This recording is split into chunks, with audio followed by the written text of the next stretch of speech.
Hi viewers, Rajesh ടിപ്സിലേക്ക് നിങ്ങൾക്ക് സ്വാഗതം. ഇന്ന് ഞാനൊരു കവിതയാണ് നിങ്ങളിലേക്ക് സമർപ്പിക്കുന്നത്. കവിതയുടെ പേര് റോസാപ്പൂവ്. അപ്പോൾ ഈ കവിത എല്ലാവരിലേക്കും ഷെയർ ചെയ്യുക. പൂമുഖപ്പടിയിൽ വിടർന്നൊരു റോസാപ്പൂവേ, നിന്റെ പൂമുഖം എന്തേ ചുവന്നിരിപ്പൂ?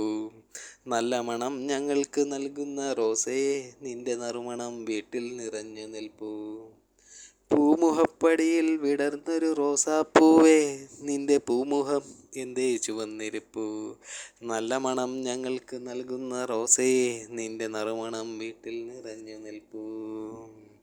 അയലത്തെ വീട്ടിലെ ഒറ്റക്കമ്പിൽ നിന്നു നീ ഇത്രയും വലുതാകുമെന്ന് ഞാൻ അറിഞ്ഞില്ല. നിന്റെ നിറമെന്തെന്ന് ഞാൻ അറിഞ്ഞില്ല, കാലം കഴിഞ്ഞ് നീ പൂവിട്ടതിൽ പിന്നെ. അയലത്തെ വീട്ടിലെ ഒറ്റക്കമ്പിൽ നിന്ന് നീ ഇത്രയും വലുതാകുമെന്ന് ഞാൻ അറിഞ്ഞില്ല. നിന്റെ നിറമെന്തെന്ന് ഞാൻ അറിഞ്ഞില്ല, കാലം കഴിഞ്ഞു നീ പൂവിട്ടതിൽ പിന്നെ. നിന്റെ പൂവ് നിറയെ ചെടിയിൽ വിടർന്ന നേരം അയലത്തെ അമ്മമാർ ചോദിച്ചു തുടങ്ങി, എനിക്കും ഒരു കമ്പ് തരുമോ? വിലപേശി തുടങ്ങി. എന്നിട്ടും ഞാനത് നിന്റെ കമ്പ് നൽകാൻ കൂട്ടാക്കിയില്ല. അയലത്തെ വീട്ടിലെ ഒറ്റക്കമ്പിൽ നീ ഇത്ര വലുതാകുമെന്ന് ഞാൻ അറിഞ്ഞില്ല. നിന്റെ നിറമെന്തെന്ന് ഞാൻ അറിഞ്ഞില്ല, കാലം കഴിഞ്ഞ് നീ പൂവിട്ടതിൽ പിന്നെ. നിന്റെ പൂവ് നിറയെ ചെടിയിൽ വിടർന്ന നേരം അയലത്തെ അമ്മമാർ ചോദിച്ചു തുടങ്ങി, എനിക്കും ഒരു കമ്പ് തരുമോ? വിലപേശി തുടങ്ങി. എന്നിട്ടും ഞാൻ നിന്റെ കമ്പ് നൽകിയില്ല. നീ വളരെ പൊടുന്നനെ വളർന്നുകൊണ്ടിരുന്നു. ഒരു നാളത് വെടിവന്ന കാറ്റ് നിന്നെ വീശിപ്പോയി.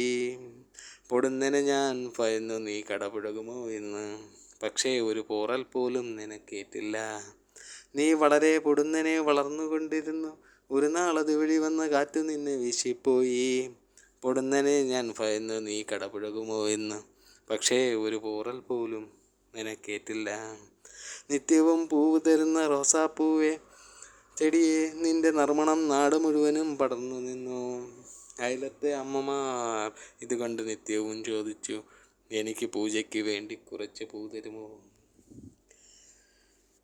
നിത്യവും പൂവ് തരുന്ന റോസാപ്പൂവേ ചെടിയെ, നിന്റെ നറുമണം നാട് മുഴുവൻ പടർന്നു നിന്നു.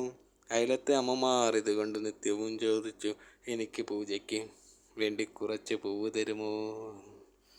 അങ്ങനെ എൻ്റെ ബുദ്ധിമുട്ട് മാറാൻ ഞാൻ പൂ പറിച്ചു വിറ്റു. വീണ്ടും റോസാ ചെടി എനിക്ക് നിത്യവും പൂക്കൾ തന്നു.